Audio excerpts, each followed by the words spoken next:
taking the dogs for a walk and got a conversation to have with you. And yeah, what do you just call it? The inspiration, alignments. You know, you'll have 3 or 4 things that just start to pop up and they create a topic. And so I've had a topic arrive, and I've had an example present itself, and it's just, a little bit of food for thought, nourishment for the soul, chicken soup for the soul. All right. So I'm not saying to be an example or to be a fraud, but like, what does it mean to be an upright citizen? We're talking about the honest cop. We're talking like the incompromisable. You want to talk about the Dark Knight, where you've got Batman and the Joker, and you can't compromise his willingness to not kill. You know what I mean? And it's actually a major portion of the backbone of the movies. Anyway, so yeah, vengeance is the Lord's alone. Anyway, there's a lot more to that, and it's quite widespread, and it's got absolutely nothing to do with this, but it kind of does. Anyway, let's get to it. So I have had something pop up, and it's about dancing, and life's a constant dance. Whilst you're listening to me now, you're dancing, and whilst I'm talking, I'm dancing. And that cat's dancing as he's observing a bird, and those dogs are dancing as they're running up the driveway. We're all dancing. Those cows are dancing. And what's the dance? I'm not saying it's a mentality, but we're all dancing to some form of mentality. I'm not saying a mental health or a mental illness, but essentially we've got something whispering in our ear. That's the dance. So I'm trying to sort of like superimpose or like re-imprint the understanding of trying to grab that, but just work with me here. I want you to just take your pick. You've got Jesus standing in front of you on one side, and you've got Lucifer on the other. Lucifer is not a part of God. Lucifer is just a simple archangel. I'm not saying archangels are simple, but he's actually our servant. He doesn't have free will. That's the great rebellion. He doesn't have free will. We do. Anyway, so you haven't got the right or the left hand of God here. You've got Jesus Christ, the one who has the DNA of Christ Almighty, and then you've got the fallen archangel, the God of this world. Anyway, so you've got Jesus in front of you to your left, and you've got Lucifer to your right. Now, I don't want to split this on a duality. We don't want the right or the left. We don't want Cain and Abel. We don't want to get into this esoteric nonsense. We don't want to get into that.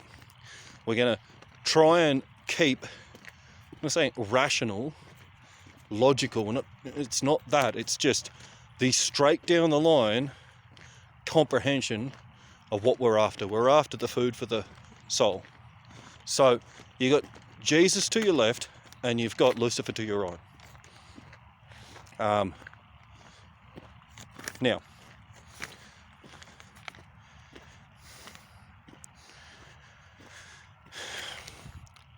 Jesus is all about the development of character. Lucifer is all about vanity. Right? So let's get into a topic of apologizing, for example. So for vanity to apologize is for vanity to expose its own flaws in its character. So the problem with exposing a flaw in a character, and if it's vanity holds self-image highly. And I want to talk about pride, pompous behavior, high-mindedness, looking at others with like they're a bad smell, like I'm better than you. You know that garbage? That narcissistic, satanic mediocrity?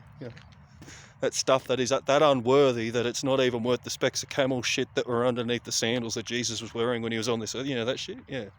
Anyway, so don't think us saints are just like, we are that, how do I say this? We've been taking the whole 9 yards and we have achieved some goals and we are bare. We follow God because it's a choice, but we could be our own religion if we chose to. But we don't do that. We follow God and we accept Jesus Christ as our Lord and Saviour. We've had our experiences. We've had all that other stuff, but we just accept a higher truth and we work with it. So, pretty dry sense of humour when it comes to these conversations, because it just is what it is. And a lot of it is bloody mediocre. Anyway, back to it. So, far too many people are focusing on self-service, vanity essentially. How do I look? What do others think? I'm not saying like exterior validation. So, like an empath may be looking for exterior validation. Exterior gratification. Is it gratification or validation? So what's gratifying? Gratifying is a sense of like empowerment from what others think. Validation, there it is. So vanity, looking for gratification from others. What do they think? It's all about what does everyone else think. It's fine. Poor old imp. It's all about validation until they find self-empowerment. So ultimately it's about power. And when we become self-empowered, we then start to tango. We've got the dance under wraps. We're no longer, dealing with so many self-limiting beliefs which are superimposed upon the blueprinting of what mediocre circumstances we had to deal with the curses that our bloodlines, had so rottenly and ferally bred into them. We're here to break generational curses, and I tell you what, the trauma that's in some blood, it's feral. Anyway, it's all about the blood. So, back to it. Vanity versus character.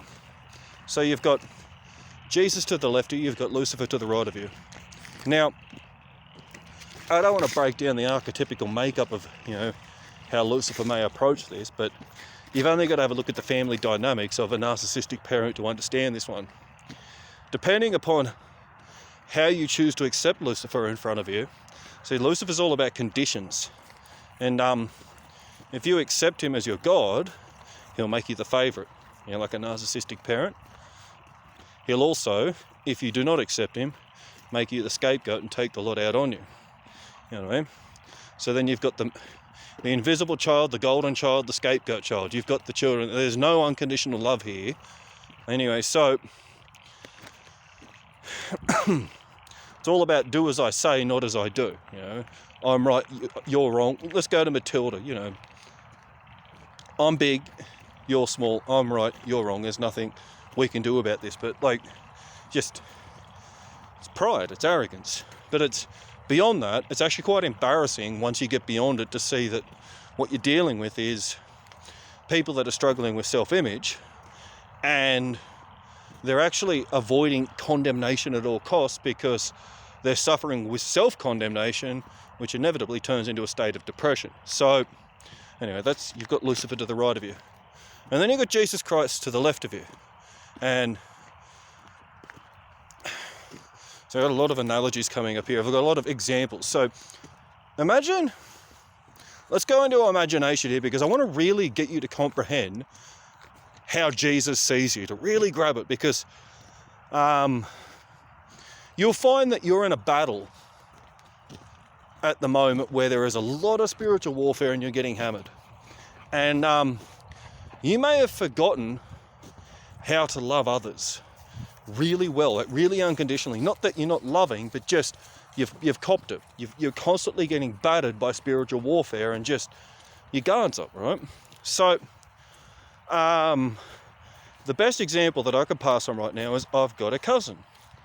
And, we've got many cousins, but this particular cousin, I've come to understand, is a symbolic representation of Jesus' love for the church. Is this cousin innocent? No, absolutely not. They drink, they smoke, they've probably been with all the blokes, dead set. That is what it is, but it's not about that. They were never competitive with me. They were never nothing. They were always just like, you're their cousin. And it doesn't matter. See, I'm not saying I look at this cousin like the golden child, but the way I look at this cousin is, not that they can't do no wrong, but I have absolutely no judgment towards them, and it's just, that's my cousin and I love them, and it's unconditional, and it doesn't matter what they do, I love them, and it is what it is. That's the love Jesus has for you. Just unconditional love. Complete radical acceptance. It doesn't matter what you've got going on. It's like where you think Jesus is judging. No.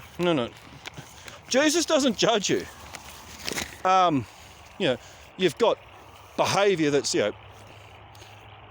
less than ordinary. That's all right. But the approach of Jesus is not to condemn you. The approach of Jesus is to love you unconditionally, so that at some point you will embrace his love and come back into his arms and come back under his wings and start to follow his guidance, so that you can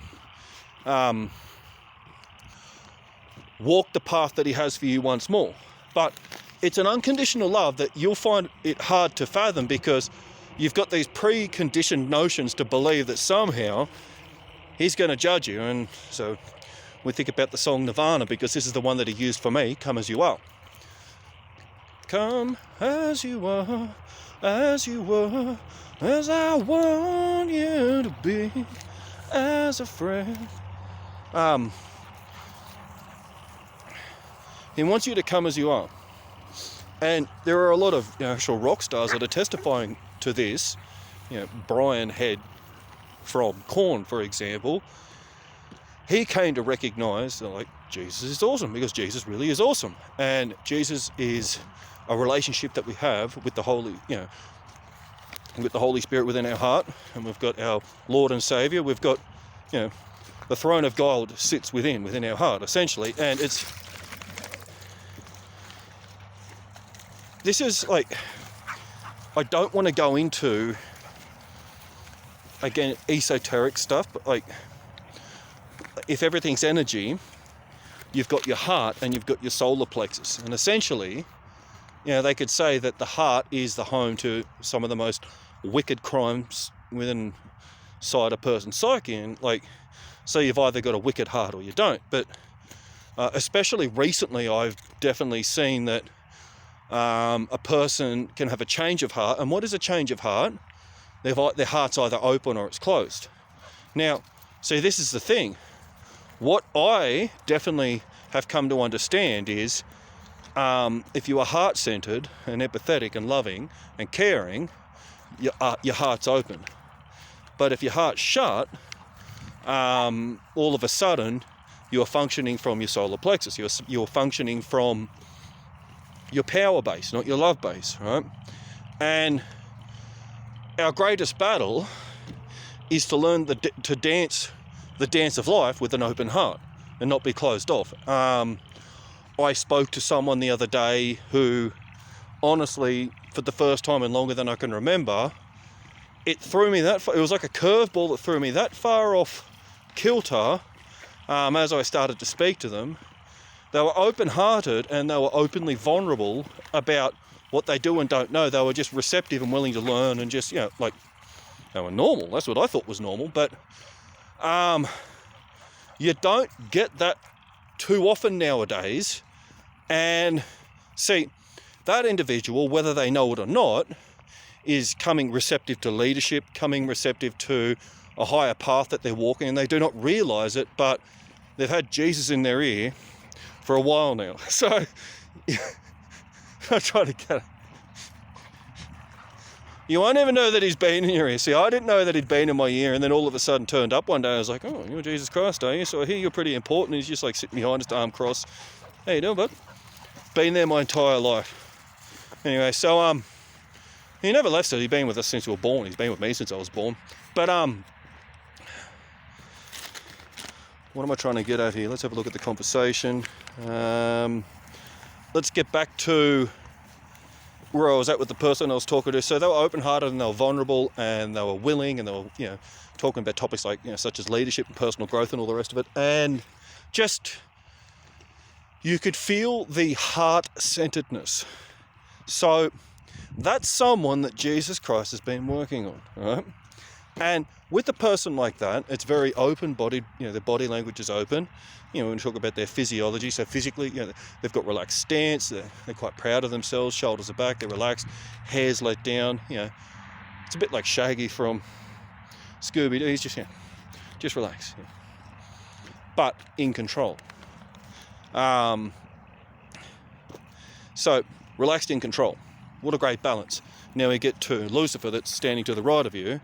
Typically you'll be uptight and trying to control. So I'm just trying to give you the difference here because you'll spot it in a person's demeanour. Is this ultimately the conversation we're talking about here? A demeanour, but also with the dance that we are dancing, who's in our ear, all right? And not only who's in our ear, who are we listening to? Because once you start to realise who we're listening to, you'll start to see some people have demons and some people don't. It's interesting to no longer have demons once you've had them for a very long time, because once they're gone, you begin to realise that most people have them, and that's why they look like they're half mad, because they've got this internal battle going on where they're getting torn apart from the inside out. And you think it's mental health, but no, they've got demons, and there ain't no drug that's going to fix that one. Anyway, back to it. So, I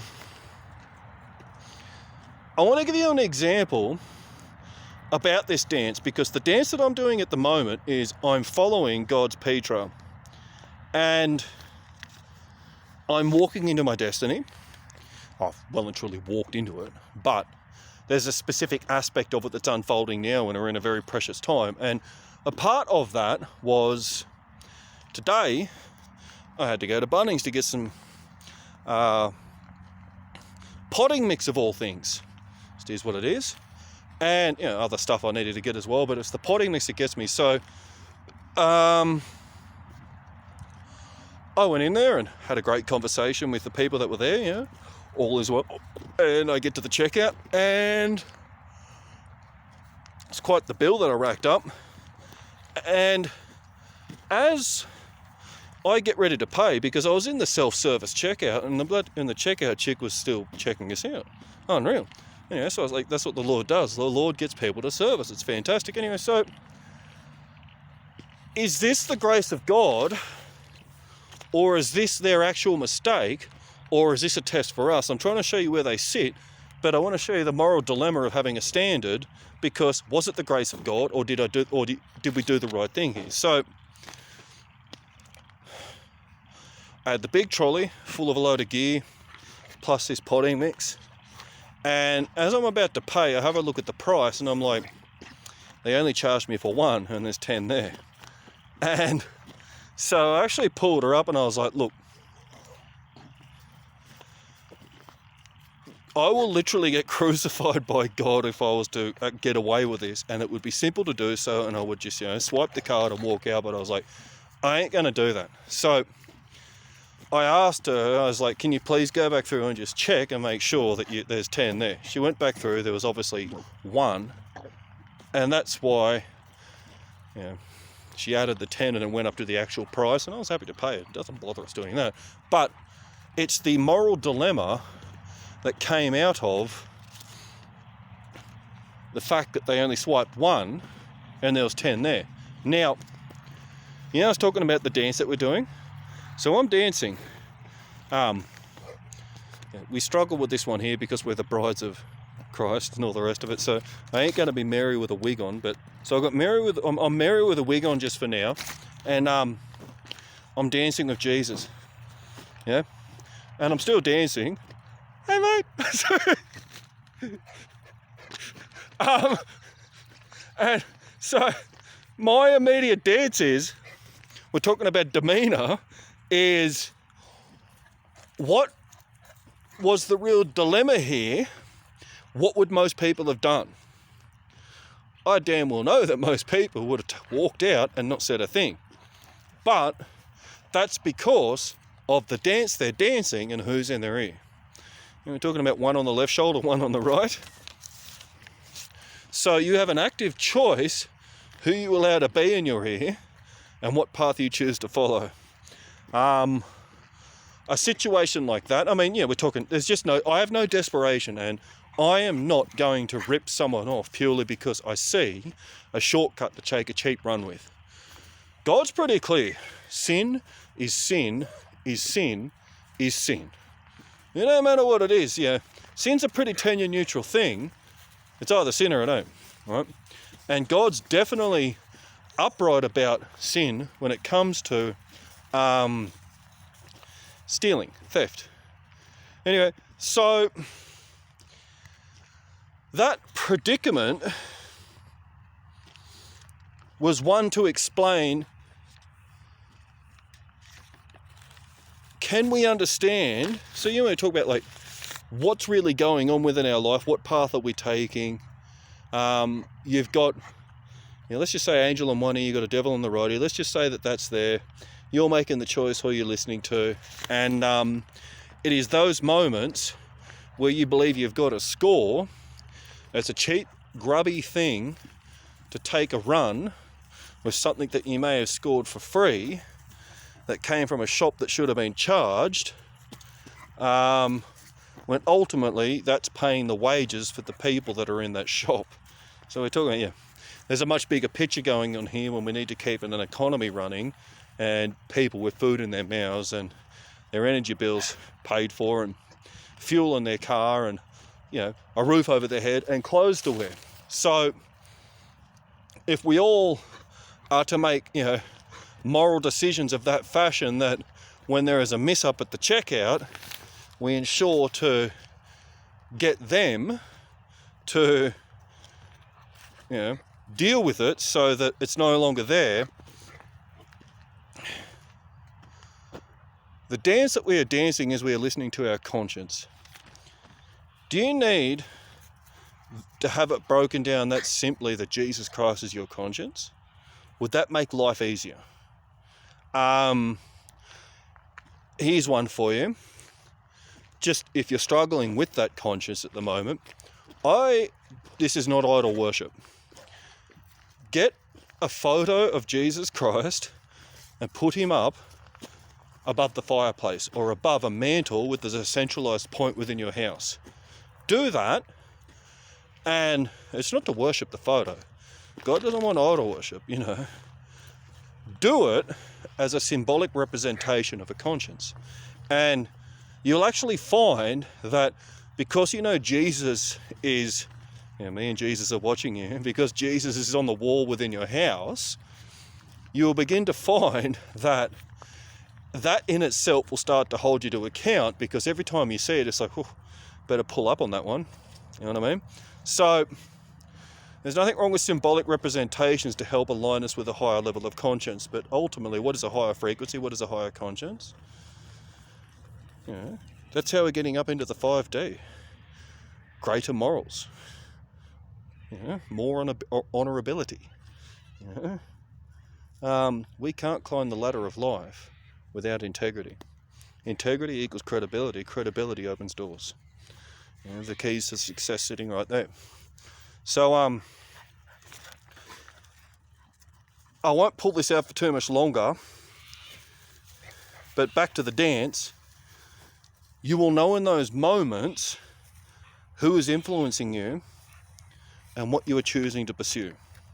So I don't need that moment to clearly define who's in my ear, because my dance is with God 24/7. I mean, I've always got, literally hell itself trying to interrupt my dance with God, but my dance of God is a constant dance, where only it's just, I can get frustrated and annoyed at times and upset by just how much attacks I receive, and then I've got to deal with that appropriately. But I think our greatest goal, or our greater goal in life, is to be able to, it's not like how hard life can hit you, it's about how much you can take and keep going. So, can you keep your integrity when you are being tested to the hilt? Can you? It should not matter what you are getting thrown at you if you have attuned your ear to a higher power, to a moral conscience to greater principles, to performing at your best self, you should find that no matter the situation you're in, you will always choose the higher road and diplomatically look for the greatest answer for all involved. Always and in all ways. Is chivalry dead? Kind of, but chivalry is the goal. And there's something in it. You know, ladies and gentlemen, manners. Anyway, so I'm going to pull that up pretty soon. Your highest ideal as an individual is to be an example to others. Role models. You cannot be a good role model to another if you compromise your values in order to save face. I've been locked up twice because of it, because I wasn't willing to compromise my values. It's not an easy path, but my God, it grows you quick. And I've got to the point now where, pretty unwavered, pretty solid oak tree, can withstand plenty of winds, and it's been a very hard journey, but the fulfillment is coming now because very grounded, very level-headed, deeply rooted, very stable, in a good place, doing exactly what I should be doing. God's in charge, just a loyal dog, doing what the Almighty needs us to do. But why am I here? It's just something that I innately knew from a very early age what to listen to when it comes to who's on what shoulder. And for me, it's been a while now. I've only got one thing here. That's just me and Jesus. What was on the other shoulder is kicked out. And we all want to get to that point. We don't need the other one on the other shoulder. Just, Tank, leave him alone. Bailing up cows. Anyway, so that's enough for now. That's something for you to have a think about for yourself. Do you have one on each shoulder? Which one are you listening to? When you have your valid moments, are you making moralistic choices? Integrity equals credibility. Are you walking the higher path of diplomacy and chivalry? Are you valuing manners? Are you on top of anything that you may deem narcissistic within your nature? Are you a winner? That's the long and short of it. And what I mean by are you a winner? Are you choosing to walk the 9 yards, take the knocks, and accept the knocks as a part of the journey to grow you into the best damn version you can possibly be?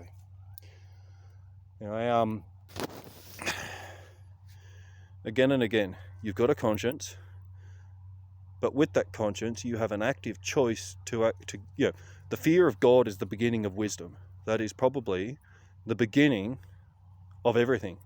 Once you learn that Jehovah Elohim is not to be messed with and the wrath of God is a frightful thing, you will start to realize how the fear of God is the beginning of wisdom, because the fear of God being the beginning of wisdom is to actually start to learn the beginning of what is right and wrong, and then to realize that there were 10 commandments put there for a reason, which were to create a straight and narrow path for to be able to walk on and not fall to the wayside and walk the righteous path in life. Anyway, so this is one of those conversations, and I hope it's helped you. If you don't know how to develop a conscience, that's how you start. So the fear of God's a good one, but beyond that, just conscious choice, consciously choosing to make the best choice possible. And the difference between the best choice and the selfish choice is what's in it for me. If what's in it for me is self-interest, you've got to learn to absolve and completely remove your self-interest in things. At best, you should have a vested interest in something which gives you the ability to be a steward or a custodian to look after it, but once self-interest gets involved, we become self-absorbed, pompous, selfish, look down the nose at others, and all of a sudden we become as worthless as that thing standing to the right of you, which is not a part of God. It's just an archangel that was created by God, who rebelled and got cast out of the heavens and hates your guts. So, what is this tool of Lucifer? What is his greatest tool? Flattery.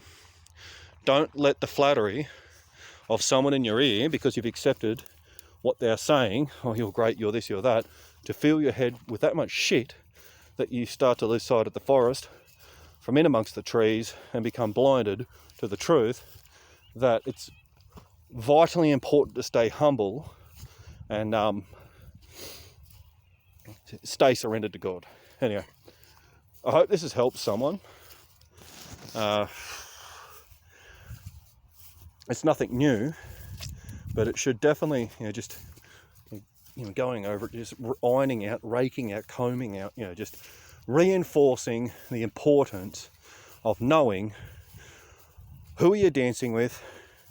Who are you dancing with is what are you listening to, who are you listening to. Who are you listening to is what choice are you making in your moment by moment decisions, where you start to realise that with stop, think, do, you're going, right, where's Jesus taking me? Every step is a crossroad, and that is the dance of life. We are trying to learn how to walk the path of the crossroads that is led by the P trails, when we've got Jesus Christ walking in front of us, taking us into our destiny to fulfill our greatest potential, which is to serve him as an apostle, as an exponent of his kingdom on this earth, to help bring heaven to it. Anyway, have a good day. Bye for now. May God bless your soul.